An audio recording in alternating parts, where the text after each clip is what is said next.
Здравствуйте, уважаемые телезрители! Мы продолжаем смотреть сквозь судьбы, и вас к этому призываем. В этой программе мы рассказываем об интересных творческих проектах и пути деятелей культуры и искусства. Сегодня в этой студии известный композитор, поэт, аранжировщик, руководитель детской эстрадной студии и много еще автор каких творческих проектов. Константин Костин. Здравствуйте, Константин. Здравствуйте. Ну, конечно, все знают вашу знаменитую детскую эстрадную студию «Дельфин», но и вы, как композитор, в последнее время просто вот достижения за достижениями бьете рекорды. Мы сейчас об этом расскажем. Я знаю, что вы ведь по профессии не человек искусства, да, инженер. Вот как одно с другим связалось? Как музыка возникла в жизни? Ну, так получилось, что я, как и многие... Дети тогда, Нет, не дети, юные подростки. Я вырос и рожден в СССР. Ну, я об этом всегда говорю, то, что в то время мальчиков куда отдавали? Мальчик должен быть инженером. Ну, да? Это да. А девочки куда шли? Либо педагоги, так, либо медицинский институт. Так. Вот и мне такая же выпала участь. Я сам из Вятских Полян. Градообразующее предприятие у нас Вятско-Полянский машиностроительный завод. И родители... Путь был в инженеры. Да, в инженеры. У нас всех отправляли либо в Казань, либо в Ижевск. Ну, мы с другом поехали в Ижевск. Вот. Вы же ГТУ. В ЖГТУ, да. Поступал я в ИМИ, закончил ЖГТУ. Но музыка и творчество меня связывалось всегда со школьных лет, и я очень любил уроки музыки. Вот, когда уроки музыки откладывались по причине болезни нашего музыкального педагога, все были рады, а я был очень огорчен, потому что я уже вот такое увлечение к музыке и А главное было, что пение или придумать песню со стихами сразу сложилось, чтобы было... или гитара. Да. Было все вместе. Изначально, как бы, я помню, что папа у меня тоже музыкой был увлечен. Он играл и играет до сих пор на баяне, на гармошке, на аккордеоне. Самоучка это называется, и да? он был душой компании всегда. И он, мне кажется, вот эту любовь к музыке тоже привил, всегда меня поддерживал. Вот. Ну, а первые аккорды мне показал мой дядя Саша из Саранска, когда я приезжал к бабушке на лето. Вот он меня научил первым аккордам. Первые битловские песни, которые переделаны на русский язык. Вот с этого у меня все началось. Ну и дальше, когда я уже продолжил обучение свое высшее в ЖГТУ, образование, естественно, я... до этого я еще в школе тоже создал вокально-инструментальный ансамбль. Мы играли на пионерских барабанах, то есть установку же было невозможно купить, в школе ничего не было. И мы сделали барабаны сами из старых пионерских барабанов. Ну, а потом нас пристроили в клуб Ильича, потому что в школе нас уже не могли вытерпеть ни классный руководитель. Сначала мы репетировали дома, и родители месяц буквально выдержали и благополучно переправили в школу классной руководительницы. Она тоже где-то месяц уже нас выдержала, и потом нас в клуб. Сейчас мы можем сказать, вот сколько дисков, и вот у вас там 100 взрослых песен и более 50 песен для детей, и там некоторые хиты звучат в телепрограммах, и вообще там аранжировщик, композитор, продюсер. Вот вы стали говорить о своих организаторских способностях. Вот до этого-то надо было как-то дотерпеть. В чем тут вам, может быть, повезло? Кто на вас повлиял? Кто был для вас примером? Конечно, мне повезло. Это со всем моим музыкальным окружением. Те люди, которые мне попадались на музыкальном творческом пути. Конечно, я бы не состоялся, если бы не моя супруга, Ольга Николаевна Костина. Она, конечно, очень... Мы вместе за счет того, что мы вместе вот такой хороший сплав получился у нас, мы, я считаю, и добились очень многого. Послушайте, без нее бы я бы не состоялся, это точно. Тогда по девичьей фамилии она перевозчик. Начинала рок-группе «Дисциплина», рок-певица была, да, Ольга одна из первых. Была вообще первая рок-певица в Удмуртии, вот. И она тогда еще ездила по всем фестивалям, которые были тут в Поволжье. Региональные, рок-фестивали. На Урал, когда еще Наутилус Помпилиус и Чаев были неизвестные. Вот они вместе там выступали. Поэтому вот в группе «Дисциплина» прослеживается вот этот свердловский рок, влияние свердловского рока. А ваше-то влияние тут какое? Как вы познакомились? В тот ли период это было, когда вы были вот юными и как бы начинали вы свои шаги такие авторские, она как солистка. Вот в какой момент это произошло? Это судьбоносная встреча. Мы искали солистку, вокалистку. женский вокал. И вот к нам порекомендовали Ольгу, она тоже, ну, искала работу, так скажем. И вот мы на этой почве, и все закрутилось. Ну, и потом уже случайно совершенно Ольгу попросили в школе подготовить детей, ее сына и других девочек и мальчиков к первому конкурсу эстрадной песни городскому. Вот с чего Вот с чего и началось. Вот. Ну и потом мы почувствовали, что у нас получается, и у меня пошли песни сочиняться на этой почве, то есть вдохновение какое-то. Мы почувствовали, что это может быть каким-то вот смыслом нашей жизни, куда мы можем, что мы можем научить и детей, учитывая то, что... Вот успех-то большой вам сопутствует, потому что одна из немногих «Дельфин», студия, которая отправляет ребятишек на Евровидение «Россия», всевозможные другие международные российские гран-при вы берете эстрадные с вашими же произведениями, да, выступают ваши же ребята. Вот вы как-то нацелены на такую, на победу, на успех? Или у вас какие-то другие секреты вот таких вот побед? Мы двигались, вот, в следующем году, кстати, хочу сказать, что нашей студии «Дельфин» исполняется 20 лет.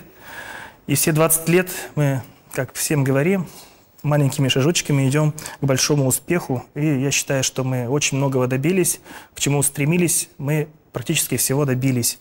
Мы выпустили 7 альбомов, вот они перед вами. Да. Это авторские песни. Мы были 5 раз на детском Евровидении, представляли Ижевск, Удмуртию. Песни наши звучат на федеральных каналах, по радио. Наших детей приглашают на первый, на второй канал на съемки. Это тоже, конечно, очень престижно, очень приятно. И как бы тот труд, который вот мы делали... То есть это результат многолетней работы. Как у вас еще хватает времени, или это вот взаимосвязано? Вы же стали финалистом с вашим новогодним хитом одной из федеральных радиокомпаний, большого конкурса, да? Там, по-моему, слушатели определяли там места, и вы в тройку вошли. Да, было такое. Это было в декабре 2014 года, совсем недавно. Но я, пользуясь случаем, конечно, хочу сказать огромное спасибо всем, кто голосовал за нашу песню «С Новым годом, Ижевск», «С Новым годом, страна». Благодаря вам всем, кто нас поддерживал, мы набрали очень хорошее количество голосов, без всяких накруток. Мы в декабре ездили с моей супругой, с Ольгой Николаевной, и с Ариной Петровой, и вот втроем исполняли эту песню в прямом эфире «Радио Весна». А вот еще такой вопрос. Стало известно, что тут же, видимо, вас заметили, и продюсеры с киностудии имени Горького, которые снимают новый детский мультфильм, вам уже делают заявку на песни к этому произведению. Да. Это что? Это как бы, мне кажется, с другого места корни растут. Да? Да, потому что тут как бы режиссер, когда мне звонил, и продюсер киностудии имени Горького, они говорили о другом. То есть режиссер конкретно просто нашел мою песню в интернете где-то, и она ему понравилась, и он решил ее использовать для своего мультфильма «Детвора». Вот. А потом как бы мы в Москве встретились с продюсером, и он предложил еще одну песню написать, которая по тематике, там им нужна была песня про зеленку. Мы ее успешно записали с детьми, и я принимал участие. И вы автор и Ольга стихов, Николаевна. и музыки? Нет, стихи не я. Музыка? Мне готовые стихи дали, да, музыка. Ну и записывали мы в студии у нас. Наши дети были, там участвовали в песне. И продюсеры должны были выбирать тоже, да? Нет, они как бы поставили нам задачу, мы ее сделали. Вот. То есть там песню поет как бы семья. Мальчик, девочка, дедушка, бабушка. Вот. И песня такая веселенькая очень получилась. Я думаю, мы ее услышим. Ну и как бы это вот компания, которая производит мультики киностудии имени Горького, они как бы,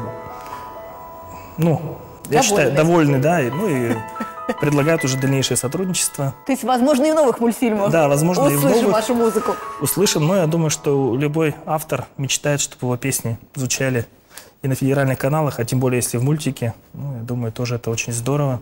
Я к этому стремился, и как бы все постепенно и произошло. Вот вы считаете, что вы все-таки автор своих заслуг? Как вы думаете? Или есть какая-то, я не знаю, какая-то еще причина, какая-то сила помогает? Как по-вашему? Ну, конечно, нет. Я уже об этом говорил, то, что если бы не моя супруга Ольга Николаевна, я бы не состоялся бы как автор. Конечно, это помогает точно. команда. И коллектив бы не состоялся, ничего бы не было. Вот. Ну, конечно, и заслуга моих родителей, которые поддерживали меня всегда, когда я был маленький, когда видели, что я увлечен чем-то. А какая-то случайность, удачливость присутствует? У творческого человека должна быть? Конечно, конечно. Даже учитывая то, что мы очень сильно готовились ко всем отборам на детское Евровидение, на голос. То есть я как композитор и как, будем говорить, как продюсер, чтобы попасть даже в отборы на детское Евровидение, я изучал очень много материала, чтобы попасть в формат. То есть песни написаны были специально, чтобы попасть в формат, чтобы мы прошли отборы и точно в полуфинал попали хотя бы. Но это профессиональные все то есть это наработки. Не мой это жанр был. То есть вот эти подростковые песни, которые звучат на детском Евровидении, я такие песни не писал. Вы освоили это? Да, мне нужно было это вот через себя пропустить, весь материал изучить. И фактически это вот все песни в альбоме Насти Тарасовой, которые написаны специально для детского Евровидения. Ну вот уже к финалу мы приближаемся. У меня такой вопрос по вашему фестивалю, который даже уже международный статус разные годы имеет. Здесь, в Удмуртии, он проводится «Зажигаем звезды». Планируете ли вы и дальше это энергоемкое дело продолжать? Конечно, мы планируем, и мы двигаемся вперед. Наш фестиваль «Зажигаем звезды» набирает свои обороты. В этом году у нас столько заявок, что мы даже не ожидали. То есть у нас с каждым годом увеличивается. В этом году больше 1000 заявок. Вот у нас будет международное жюри. В этом году у нас приезжает Виктор Лейс. Он художественный руководитель MTV Берлин. То есть очень известный человек, организует фестивали в Европе.